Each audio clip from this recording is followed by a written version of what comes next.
What's going on, everybody, and Happy New Year to y'all. This is the Anthony Sain Show. Of course, this is your host, Anthony Sain, here with my guy, man, Kenny Stubblefield.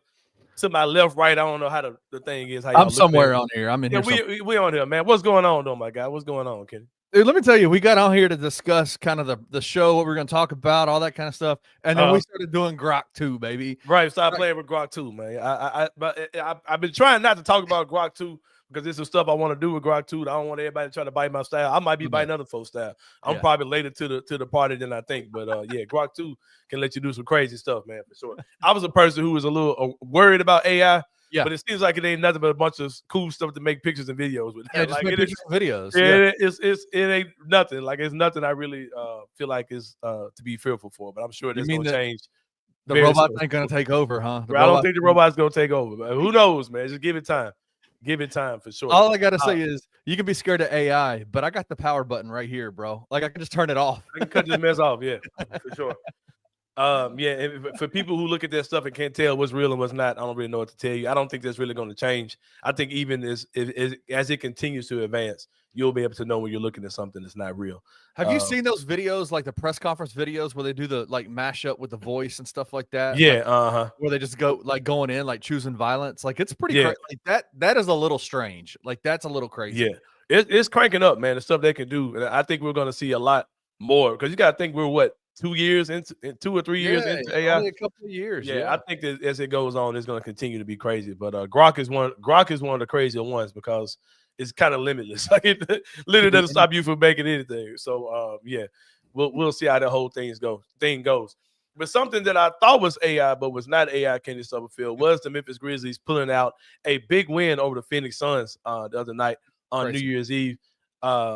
The Grizzlies beat the Suns. Jaren Jackson Jr. had a huge game, 38 points, 11 rebounds, 3 steals, and a block for the Block Panther, Jaren Jackson Jr. Luke Kennard and John Conchar, fresh off of the trade wire, came in and had great games. Luke Kennard gave you 17 points, 3 of 6 from 3. John Conchar gave you 7 points, 12 rebounds. Just a John Conchar jitty game for the Grizzlies. Jit and grind is what we saw against the Phoenix Suns on New Year's Eve. Jalen Wells had a great game as well. Just a shorthanded team for the Grizzlies that got a big win against Phoenix, and it was good to see. But I'm gonna say this, man. I felt good about that game. Anytime we beat, if you look back in time in history of this recent history of the Grizzlies, games we've won shorthanded. I think we've had a few of those against Phoenix over the time. Yeah. But that Phoenix Suns team is not good, bro. They are actually a bad team. They're 15-17. They were without Kevin Durant for a while. They had everybody, Kevin Durant, Devin Booker, and Bradley Beal there. That team just doesn't look good. I think Bradley Beal got hurt in the first half or something like that. But I don't care. He doesn't fit what they do. Like he makes them worse. He makes them worse. Yeah. That team was a NBA Finals team a few years ago, right? They went and got Kevin Durant. I thought that was kind of wild. They gave up a lot. Let's not forget. Let's not break. They got a new owner. Mm-hmm.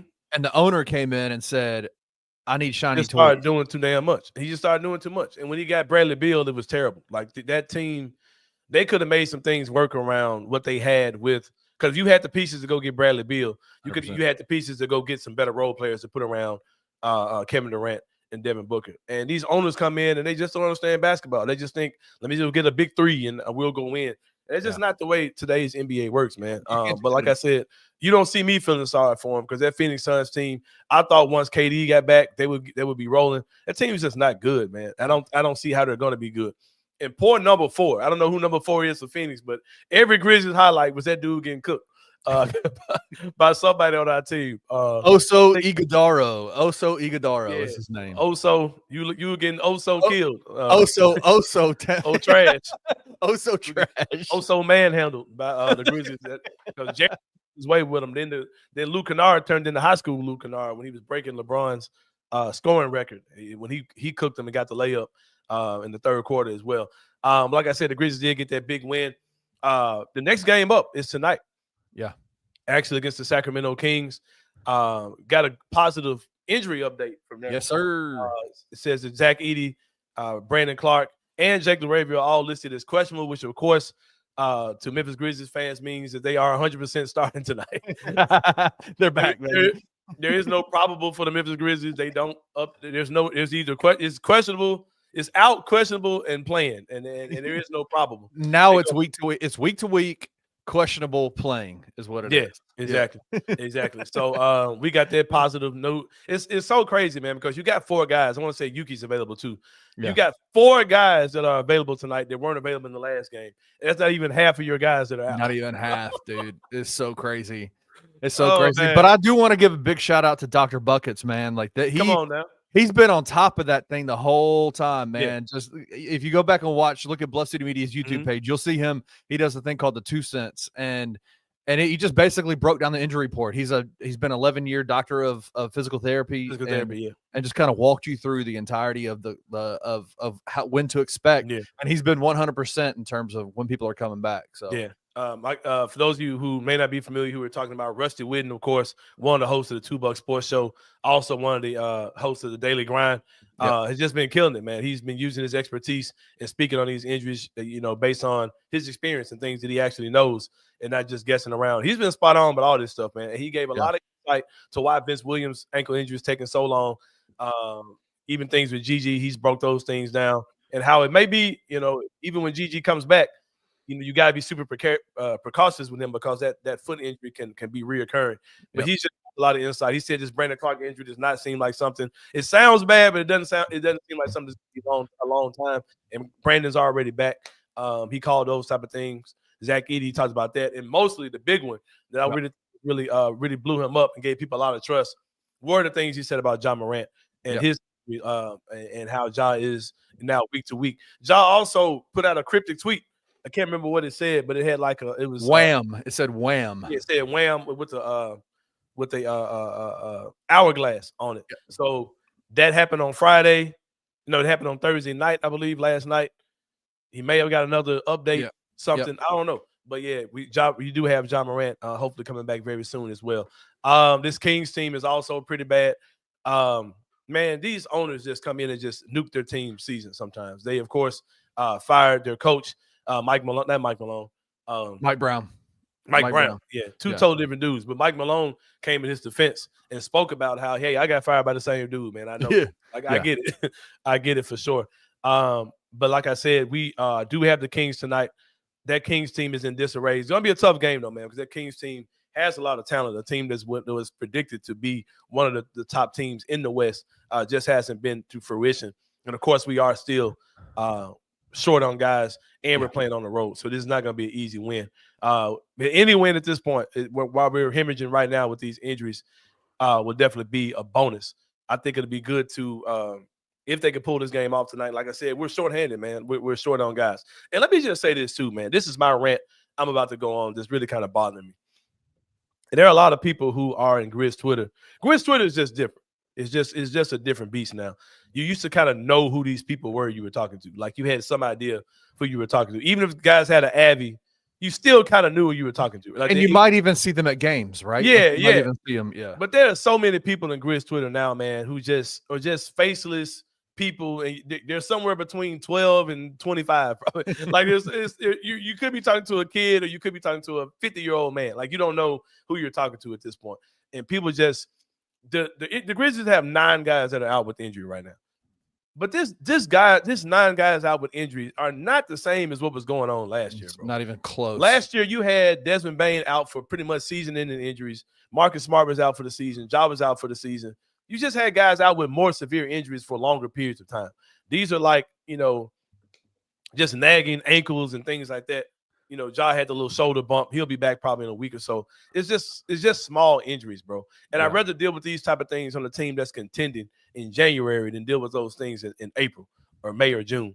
And I just think that, there's a lot of people just, this is 2023, 24 all over again. It's not, bro. It's just a totally different situation than what we had last year. And this team is really in a position where the fact that the Memphis Grizzlies are second in the West, but also lead the league in injured games missing, it's incredible.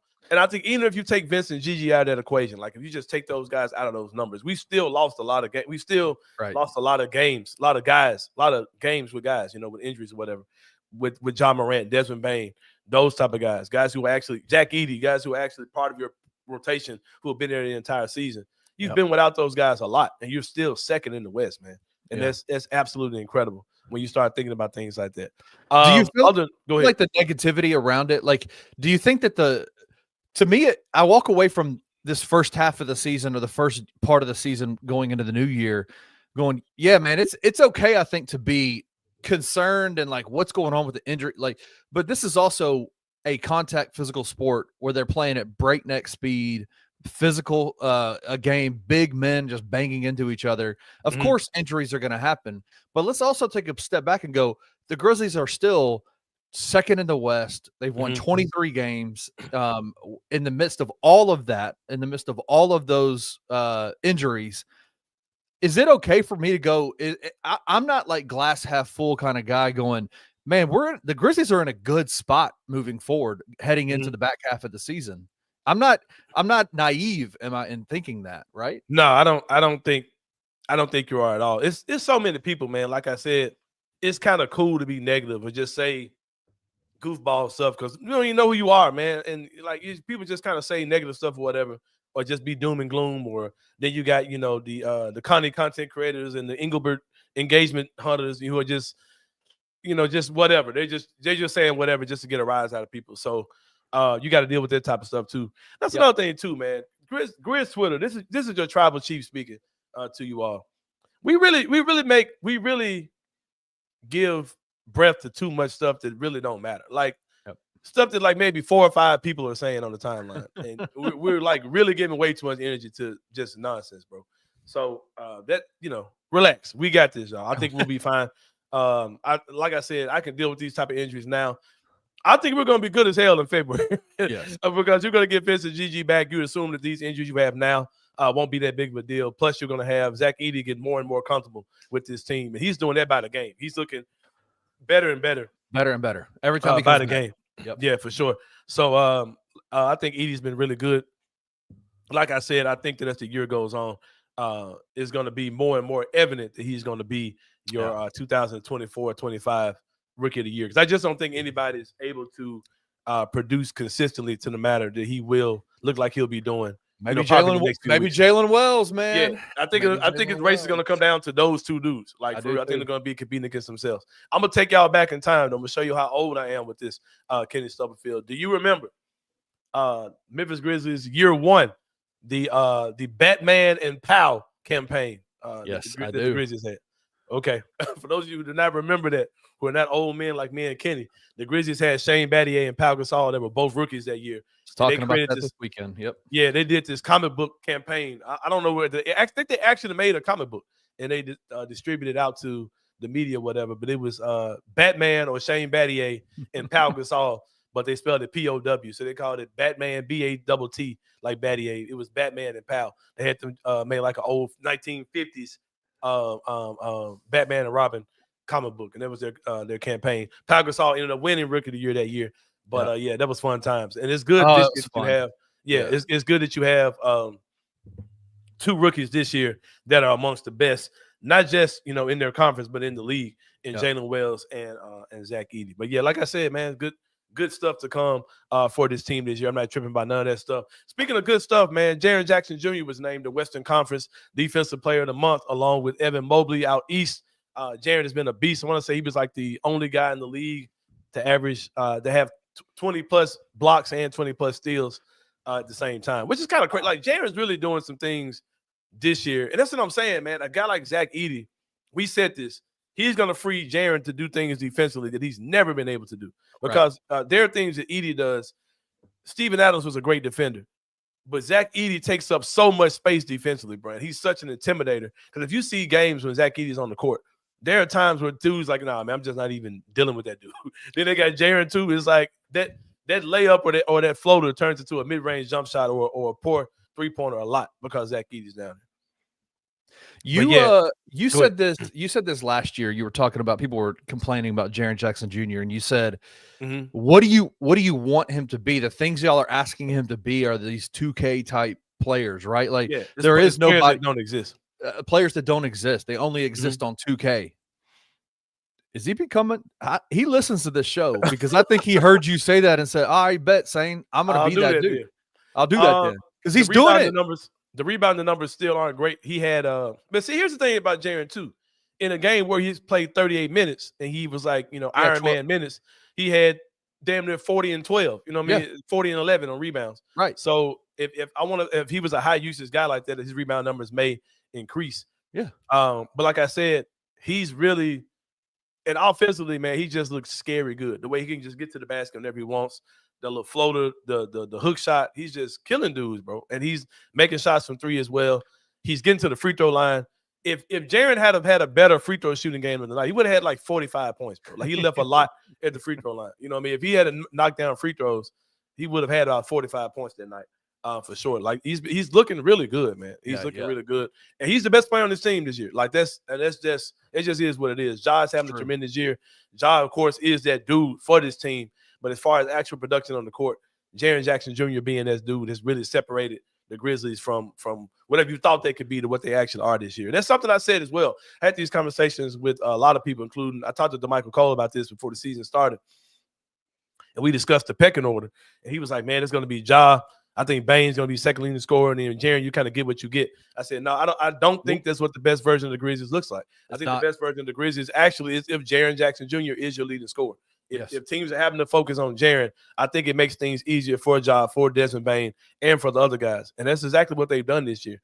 I think that when Ja comes back and he starts rolling, you'll start seeing Ja pick up more. He'll start being the guy who's scoring, closer to 25 points per game, those type of things. But as for right now, Jaren Jackson Jr. has been the best player on this team, and it's working because, like I said, they're second in the West. But Jaren has had a great season, but something I am a little discouraged about. Not really, but the All-Star voting returns came out. The first ones came out of the year.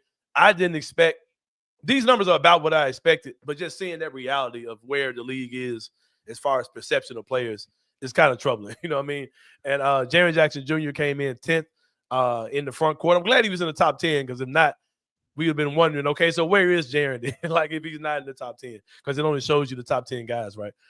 So Jaren was in 10th place, and Ja was in 7th place in guards. I had that conversation about Ja with a lot of fans that were engaging with me on Twitter, and I was telling people like, "Oh man, I think Ja gets in. I think Ja's gonna be a starter." I'm like, "Nah, man. Like there's stuff y'all not considering, bro. You still got Luka. Steph Curry is still Steph Curry. SGA is still SGA. Ja's not gonna get in on fan vote, and we're seeing that. Not only was he not in front of those guys, he was in 7th place. Ja, he's been out of sight, out of mind. Ja's missed a lot of games, bro, and we don't have a lot of games on national television. Ja came out going crazy, and the social media stuff was going crazy. But the way that All-Star voting goes, when people see the names that are available, they're voting for the Lukas of the world, the SGAs. Steph Curry is always going to get those legacy votes. So Steph is having an ass season as well. Steph's been really bad this year, man. But Ja, like I said, is in 7th place amongst the guards. I think Jaren Jackson Jr. makes the All-Star game. I don't think Ja makes it. And I'll break down how I think Jaren gets in. Right now, I think there are like 6 guys that you're worried about when it comes down to Jaren. I'm going to pull up the bad podcast in here. Shame on me. I'm going to pull up the numbers real fast. All right, I got it. It didn't take me long at all. Here are your guys who I think that are going to be your top 3 vote getters are Nikola Jokic, Kevin Durant, LeBron James. I think that it plays out just like that. Yeah, I think those 3 guys are going to be your all-star starters, right? Then you got AD, who's in 4th place. He's going to be an all-star. You got Victor Wembanyama in 5th place. He's going to be an all-star. Then you got Alperen Sengun in 6th place in voting. We'll see. We'll see. Probably will be an all-star, but we'll see. But here's the thing. Out of the starting lineup in the reserves, you got 3 front court, 3 guards. So you're going to have 6 front court guys who are going to be in your top 10, or your guys who are going to be your 10-man rotation or whatever for the All-Star game.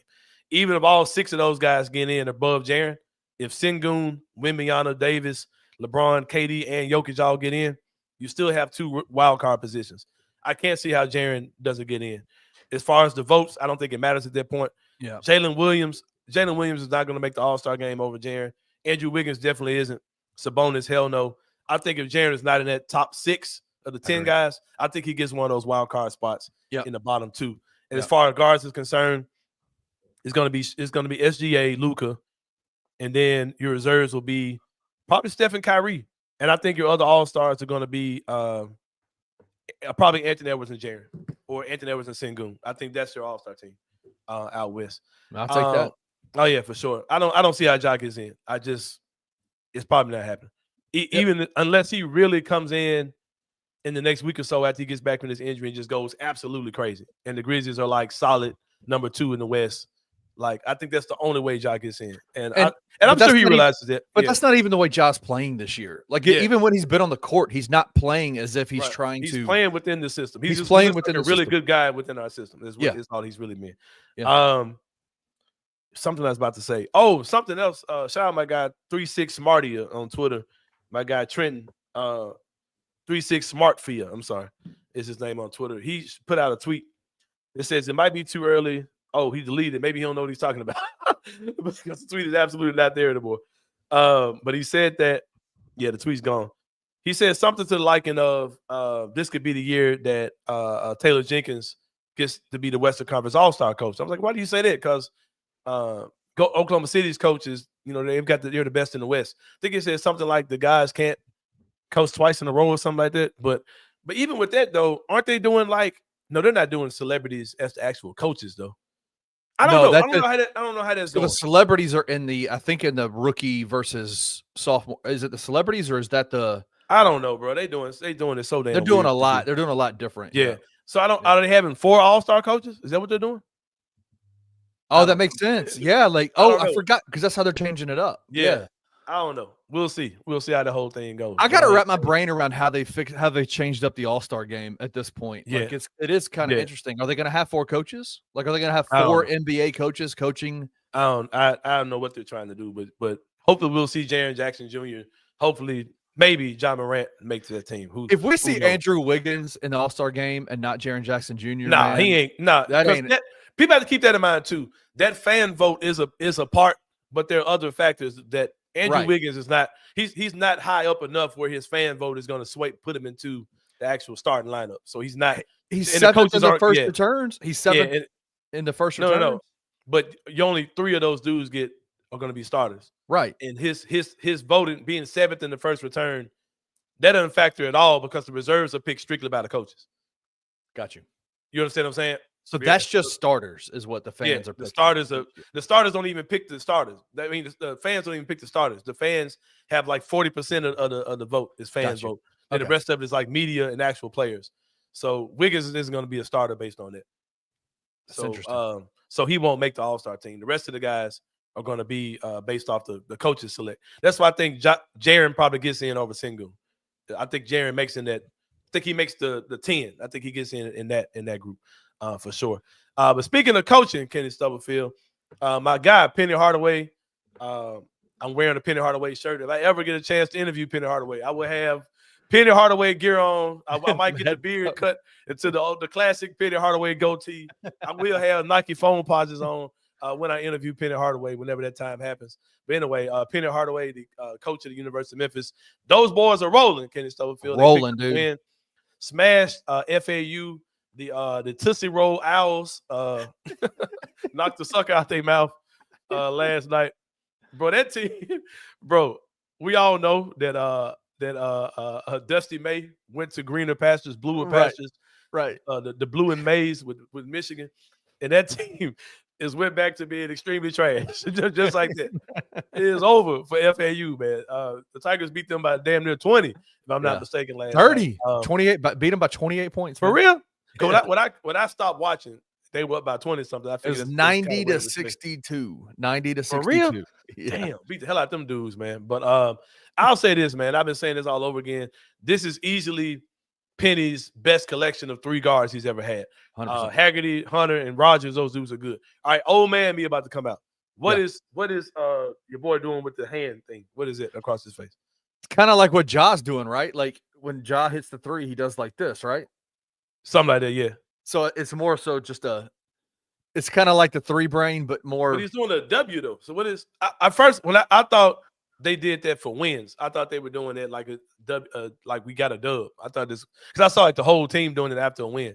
So See, the funny part is you say you're the old man. Being old, man. It sucks being old. The part of it, you said the old man's coming out of you, bro. Hey, we're the same age. Like I don't know why they're doing it. I hate not knowing stuff to school. I think I'm a cool dude. Like when stuff happens at school, like I thought I was okay when I saw what's his name? Did the snotty nose thing that he's slimy. Slimy. Like, I was that's Young Thug. That's Young Thug. I know. That's the slime. I felt hip, man. But these guys, whatever Kobe Rogers is doing, man, is just I'm lost on them. I feel old. Whatever you want to do here, just keep doing this right here. Yeah, keep shooting that jump. Keep shooting that jump. And the Tigers, of course, lead the nation in mid-season free agency moves. They signed some random dude, but no school in the country just adds random free agents to the middle of the season. They go somewhere. They go into a free agent pool and get somebody. Yeah, it's wild. College basketball is so different now, man. It's so wild. Than 5 years ago. It is absolutely nuts. And then there's rumors that I think not a rumor. I think this is official. Like it's going up to vote to where guys just get 5 years of eligibility in either way. And college is doing its best to, with this NIL stuff, there are a lot of dudes going to make a lot of money for 5 years. There are a lot of guys who just won't go pro. They'll just stay in college. So crazy. They get that money. I'm not mad at that at all. But, yeah, shout out to Penn and the Tigers, man. And I'll say this, too, as we get ready to go to break on this subject. There are a lot of people who are still skeptical, who are worrying for the other shoe to fall and worried about, Penny's team, collapsing in the second half of the season and doing like they did last year and losing to, the Rices of the world and the, all these type of teams. This is not their team, bro. And it's a totally different level of chemistry. These guys actually seem like they like each other, seem like they're enjoying each other. Yep. I'm not worried about any of that type of stuff when it comes down to Penny and this team. You can tell these guys are on just a different type of energy, different wavelength for sure. Yeah. And I said this on another show. It's also Penny Hardaway. Yeah, Penny has made some major changes, bro. Major changes to not only the way he coaches. He's made decisions on, as Gabe Kuhn like to say, I'll be PG with it. He doesn't handle BS anymore. Like not at all. If you bring the BS, you're out. You're gone. He's not negotiating with these dudes at all. If it's some crazy stuff, go ahead and leave, bro. Because I've been here, done that. And that's a testament to Penny. That's a testament to him and his 100%. Coaching ability and his maturity. Coach Ed Scott, Tim Duncan, shout out to those guys as well. This ain't that team, man. I think this team is going to do very well in this conference. Saying they're going to be undefeated is hard to say, but I think they're going to outclass the teams in this conference. And I don't really think that's something wild to say. But I tell you what, Kenny, we're about to take a break, man. When we come back, we're going to talk about more NBA stuff, man. I got a rant to go on about these folks, man. We'll talk about that and more when we come back to Answer the Sain Show. See you guys in a minute.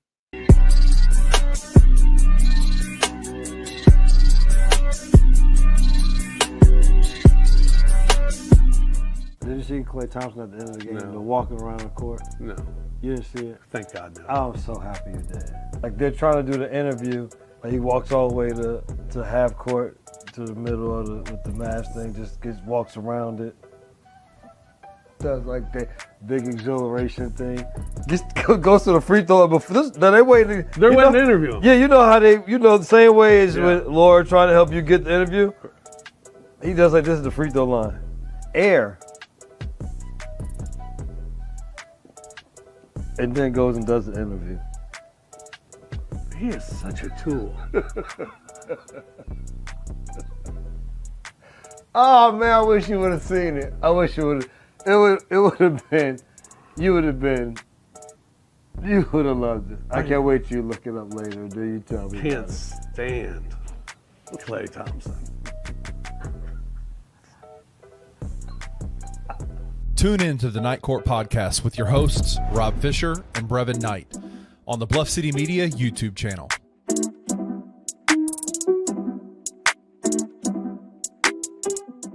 Ultimately, if we just talk about DFS, though, like, I cannot come here on this Monday morning, New Year's Eve, and be up in arms with you guys because I've always just acted like he is a role player. He's not the answer. He's not the solution. He is not a guy I would overpay for. Would I take him at the Conchar Kennard top 15 protected first price? Yes, I would take it. If it went over that, walk away from the table. The only thing that sucks about it is it's the freaking Lakers.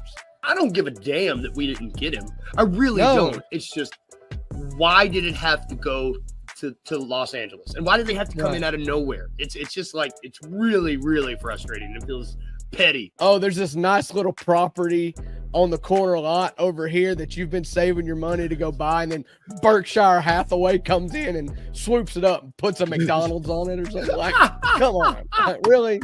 Tune into The Daily Grind with your host, Loot Hatmaker, every Monday through Friday at 7:30 a.m. live on the Bluff City Media YouTube channel.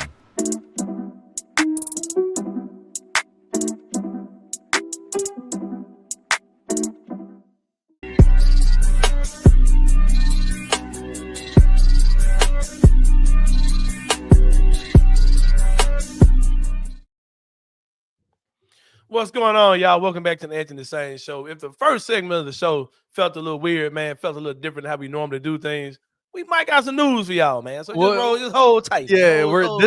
This segment's gonna feel a little bit more like that. Feel more unbuttoned on you motherfuckers, man. You know what I'm saying? I've been holding cussing in. You got one in. You got one in. Hey, And we doing things a little different, man. New year, new us, man. We might got some little news for y'all coming up soon. But goddamn it, get it how you get it right now, goddamn it. But I didn't pick this up one time, man. I'm about to man got it cleaned up. Yeah, I had to clean up before the show. Kenny would have cleaned up the couch and everything. But he back there fluffing pillows and everything with this bitch, man. Y'all.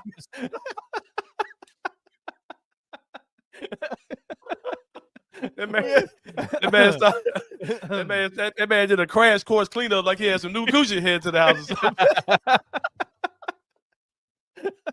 Hey, bro, nothing is more efficient. Nothing is more efficient than a man with a girl on the way up to the house. You ain't never lied. How soon you could clean up your house and your ass, bro.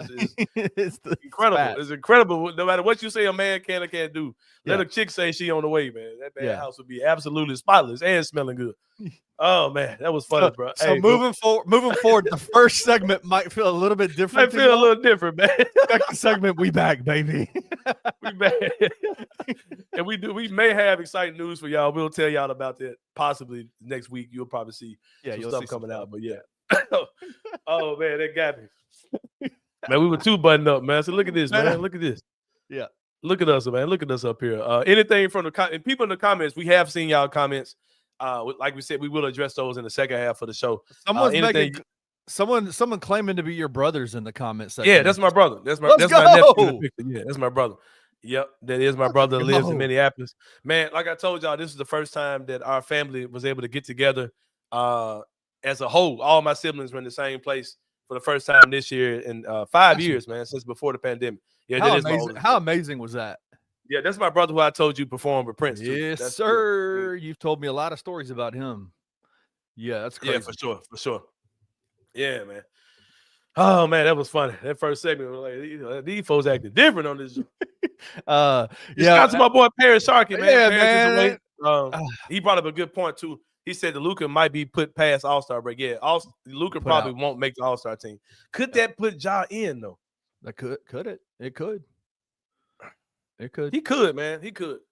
Yeah. He could. He'll be jumping a lot of guys as far as votes are concerned. Yeah. But he could. I could see him possibly. It depends on how he comes back. Depends on how he comes back for sure. Anything else in the comments you want to bring up? Yeah, we got Kendarius Tolliver's in here talking about Jaren's got to dunk more, bro. 2 points is 2 points, man. Yeah, it's two. I think he means as far as votes. I think he was saying they're doing the popularity stuff. Well, I don't get that either because y'all ain't like you out there playing safe, y'all. You still doing some wild acrobatic stuff. You just ain't dunking the ball. You're still kind of exposing yourself when he goes to. No, he's talking about Jaren. He's talking about Jaren. He was saying. Oh, he said Jaren. I don't care about that. Yeah, I don't care about that at all. He also said, "Why is it we don't run high screen pick and roll all day with Edie?" That was not an original principle of this new offense they're running. But it's being introduced. They're doing it now. They're adding more and more high screening rolls with Edie now, and I like it. It's actually the type of screens that his Matt Painter suggested that we run with him. And you're actually seeing more of that type of stuff now. You were seeing, and you've said this. Like I think the first however many games, 20, 30 games, was about trying to set kind of a baseline for that new baseline for the new offense, right? Like some principles and how to, when all else fails, go to this, right? Right. But now you're starting to see Ja doing Ja shit. You're starting to see bringing Edie out, bringing BC out. Yep. Like you're starting to see more. Sain cooking, going ISO, Jaren, like a lot of just simple you're seeing stuff. more. You're seeing the best players on this team doing the best player stuff. Like that's what they're doing. And for so sure. I like it. I like the ability for them to be able to, like, especially when the playoffs happen, man, that movement offense is great, and it might work in the regular season, and it could potentially work in spurts in the playoffs, but you got to be able to, in the playoffs, have one dude just take over. Yeah, you know the two-man game, Ja Edie thing, you know that's you're going to see that a lot. It's going to work, and it'll work. It'll work. Something we totally forgot to talk about is that Desmond Bane is indeed back too, because the month of December, that man was going damn crazy. That man putting up all-star numbers for sure in the month of December is Desmond Bane. Anything else from the comments you want to pull up, bro? No, we're good. It's crazy because, like, we talked about this. Like, it was literally they needed that. I'm glad. I wish the Grizzlies had played in the Emirates Cup in Las Vegas, but it was they needed that break. They needed that, like, almost 2-week break where Des was able to get back right. You know what I'm saying? And it, since that time period, he has been on fire since that time period, since that those little breaks happened. So, my guy Candaris was saying if Jaren, I get what he's saying. I'm not mad at that at all. He's saying if Jaren went to effort to the basket like he was dunking the ball more, he would get more foul calls. I get that. I get that for sure. Yeah, but he also his game is not his game. He has a finesse game. Like, and let's just not make the mistake of, like we did with Pau Gasol, right? Like, where we go, he's not dunking on everybody. He's not being super physical. Right. He's not good. Right. Like, dude, Pau. Right. The way we overanalyze a future Hall of Famer was future Hall of Famer. The way that we overanalyzed his game, a guy who is about Pau Gasol, Hall of Famer is wild. And he wasn't just a Hall of Famer because he won championships with Kobe. He had a Hall of Fame resume. Even after Kobe, he had some really good years. 100%. Pau Gasol was probably one of the most skilled big men to ever play the game, if people really want to be dead honest about it. But speaking of being dead honest, Kenny Stubblefield, it is time to talk about Jimmy Butler. I wish Paris Sharkey could log on. So do I, dude. Hey, I ain't gonna lie, Paris. You can hop on your phone right now, bro. Yeah, bro. We need Paris in here. The button-up moment is over. You bring your ass, Paris Sharkey. Let's talk about your boy Jimmy Butler. And if you are watching Paris, what I can do is we can shelf that. I'll talk about something else because I want to save Jimmy. Let's save Jimmy. Let's save Jimmy. I need Paris in here. That's what I need. Yeah. Even if you got to go off and I go on my own, you call him or whatever you need to do. If anybody's watching the show, call Paris Sharkey. I'm gonna get him on. He's on his way. He said he's on his way. Oh, is he? Okay, cool. He said he's. Does that mean he's at the house? That he's getting ready to log on? Or does that mean that you are en route, like in your car? What does that mean, Paris? He's on. He's coming in. He's coming into the show. Yeah. Okay.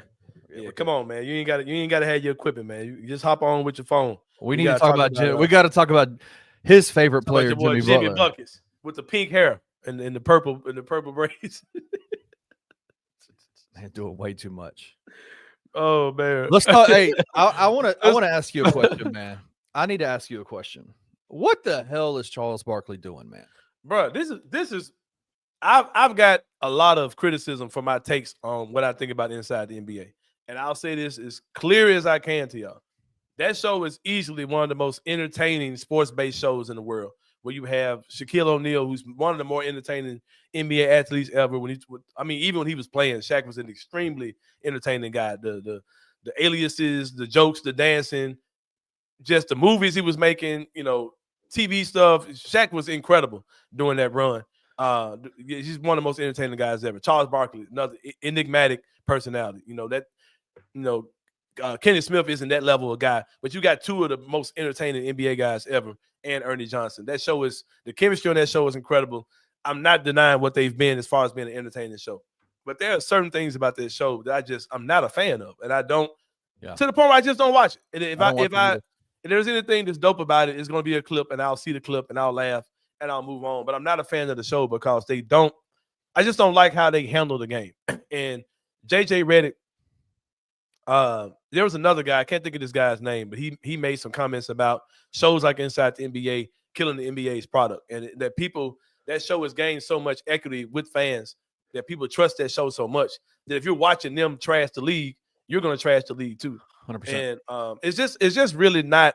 I don't see how that benefits anybody. The stuff that they do, and then we see him literally in the middle of them breaking down a game last night. He goes on this rant against JJ Redick. Now, was it entertaining? Yes. Now, was the rant hilarious? Yes. And was the stuff he was saying about JJ Redick true? Yes. But bro, what's the point of you like shitting on a team and an organization and a coach to that point on that type of show? Like, it was just crazy, bro. Like, and literally while highlights of a game are playing, you're not talking about the game. You're talking about JJ Redick. You know, it is crazy, bro. And it's like, I get it. I understand they're an entertaining show, but for one of your major networks to, and all they really do is just trash the current product. I think that everything the NBA should be doing at this point should be trying to protect their brand and protect their image.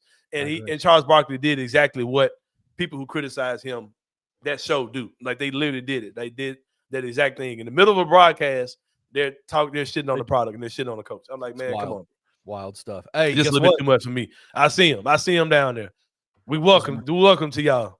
By way of I don't know, put the brother business by where he reckons. But you might know him as the Memphis Grizzlies beat reporter. Yes. For Bluff City Media. You may also know him as the most stealth Jimmy Butler supporter in the city of Memphis. Yep. Thanks. I have a question for you, Parrish. Thanks. Micah on Twitter gave us this what you look like right now.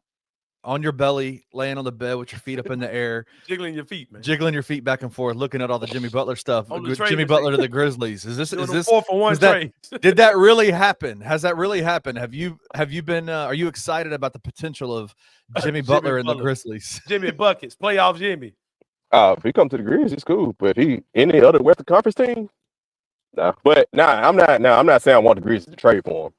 I'm not even thinking they're gonna try and do it. But if they were to, I ain't finna complain. But him coming to the Western Conference, I'm kind of like, as a Jimmy Butler fan, I'm about to go against him because I'm the Grizzlies first, then Jimmy. So if he comes to the West, guess who we gotta go against? The Grizzlies. So at that point, I'm still a fan, but Grizz in 5. No matter where he goes, Grizz in 5. Right. I ain't care for him at that point. I hope Phoenix gets some. But here's another thing too, bro. I'm gonna say here's my prediction. Here's because everybody knows what's going on with this whole Jimmy Butler thing. Here's my prediction. I put it on Twitter and I'll say it here on the show as well. That dude ain't getting traded, bro. He ain't. I don't think so. Pat Riley already. Pat Riley is a madman, bro. That might mean business. That dude's contract. He will eat his contract and say, "Oh, just sit him down and just let Jimmy sit out the rest of the year. Let him go to free agency, and nobody's gonna give him any real money. Like he's not gonna let Jimmy Butler win this, bro. I guarantee you're not gonna see Pat Riley cave in and take a bad deal for Jimmy Butler. Not bad deal now. Yeah. If a good deal come up now, he ain't gonna pass that up. But with his salary, I don't see that happening. Who can make a good deal for him? Yeah, exactly. Yeah. Well, to that point, because of the whole cap, that way the cap is set up. Because not even about the even good deal. The teams he's projected to go to, like Phoenix, for instance, do Miami really want Bradley Beal back? No. So, and that's the only way you make a deal. The Grizzlies, for instance, do the Grizzlies want to trade Desmond Bain? No, that's not going to happen. No. Golden State, do Miami want Andrew Wiggins and Jonathan Kuminga? Maybe they might accept it, but I highly doubt it. Of all the players you said, Jonathan Kuminga is the only one that I would say. Yeah, I would say that's why I said like maybe I could see that, but Golden State acting like Jonathan Kuminga is untouchable. So, we'll see how they go down. Grizzly fans, I get it. I would love to have a guy who's just a tough, hard-nosed guy, full of playoff experience, all that type of stuff. There's a bunch of other shit that's coming with it with Jimmy Butler that y'all are not thinking about, bro. Like, y'all thinking about, y'all just thinking his contract status. His contract is ridiculous. Yeah. Well, not even that, like he's a free agent. So like, he's a free agent. It's a rental. So at that point, off the top, $40 million rental. Yeah. It's a rental. So no. And even if he wins a championship here, I can see Jimmy Butler winning a championship and totally not want to be here. And he'd be gone. Like Kawhi. Like Kawhi did Toronto. He's a madman, bro. The dude's 36 years old. And here's my thing, bro. Like, I'm typically a pro player dude. I'm going to take the side of the players. 9 times out of 10, I'm taking the side of the players. But not when you acting like this, man. There are ways to go about everything, bro. Like, these are things that you can handle, and we would never know these things are going on between your agent, Pat Riley, but just going out there tanking games and screwing with my fan dude, man. I'm not cool with that. That's the Jimmy problem. You got to ain't stop cool putting him with in. You got to stop putting him in your parlay, man. Why That's you what putting him in your gotta parlay for one? It wasn't this game. It was a game before. It was. I needed that's 10 points, bro. that's still Am that's I a still on you now. Am I a Yeah. man if I'm on 10 points from Jimmy Butler? I mean, Yeah, and he gave you 9, yeah, right? from a player that's actively in trade. Yeah. No, Yeah. it was before all that because it was New Year's Eve when I put this bet in. I mean, you got to think he was all the trade No, stuff it was wasn't going New on Year's long Eve. It before was, that. So I don't know when it was, but get Jimmy out of here, bro. Like, sit your ass down, Jimmy. Pat Riley ain't gonna trade you.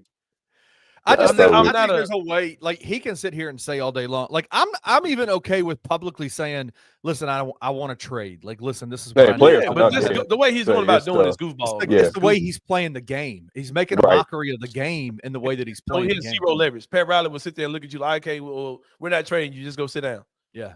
And we'll take the fines while you don't play and you're healthy. Or we'll make you look like the bad guy and you'll just waste this season. I guarantee you Pat Riley ain't for the trade to do. Parrish, Yeah. I need your help on the Jimmy Butler. We'll move off the Jimmy Butler stuff for a second, but I need your help. You were in the comments. Help us understand this All-Star game voting thing and the coach. Are they going to have 4 NBA coaches coaching these? Oh, yeah, I don't know about it. I have no idea. Why are they doing this, man? This whole I thing just is know about the voting stuff. I wrote an article last month. I think the voting, the fan voting, is 50% fans, 25% media. I think 25% players for the starters. There's way too much for the players. Then Way too much. coaches vote, for all the coaches, all the reserves. Yeah. reserves, but they can't coach. Like Taylor Jenkins can't vote for his own players, so he can't vote for Jerry and Child. Oh, okay.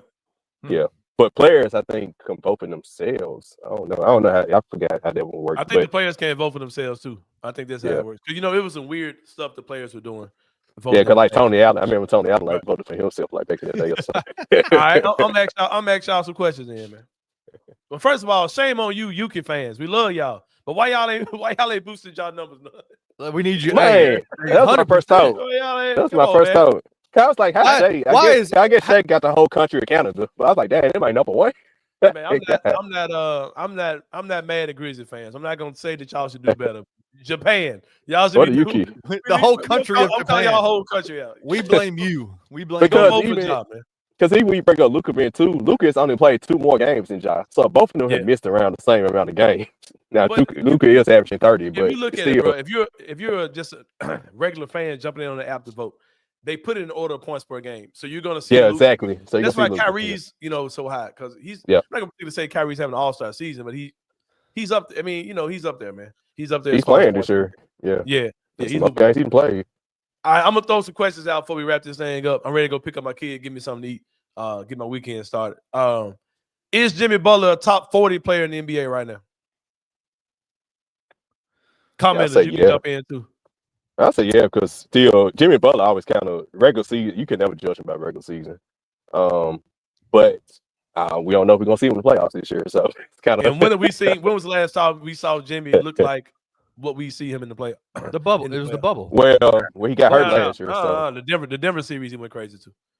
No, it was before that playoff run. He had the Denver series itself. He didn't play. He tired out. The year they went. They played Denver in the year finals. before last year. He got hurt last year, so it's kind of you really can't even judge last year. Is he a top 40 player in the NBA right now? 36-year-old Jimmy Butler. I don't think so. Now, if you asked me to give if you asked me to give you 40 other players, I probably couldn't. But just off the top of my brain, I can't go. It just doesn't. Top 40 doesn't sound right to me. But has he ever been a top 15 player in the league? 10 to 15 during playoffs. I mean, it's like it's hard to judge him because of play. I'm so tired of people talking about like playoff Jimmy Butler. It's crazy. Let me ask you a question: has Jimmy Butler ever won a championship? No. So what is playoff Jimmy? Is it any different than Anthony Edwards? Like what he's done? A player who carried the AC to the NBA Finals. He carried Miami was terrible, bro. They were a bad team. They were a bad team both seasons, bro. And he went crazy in the playoffs. And he carried them in the playoffs. Like that to me says a lot about him. I've always liked Jimmy Butler's game, honestly.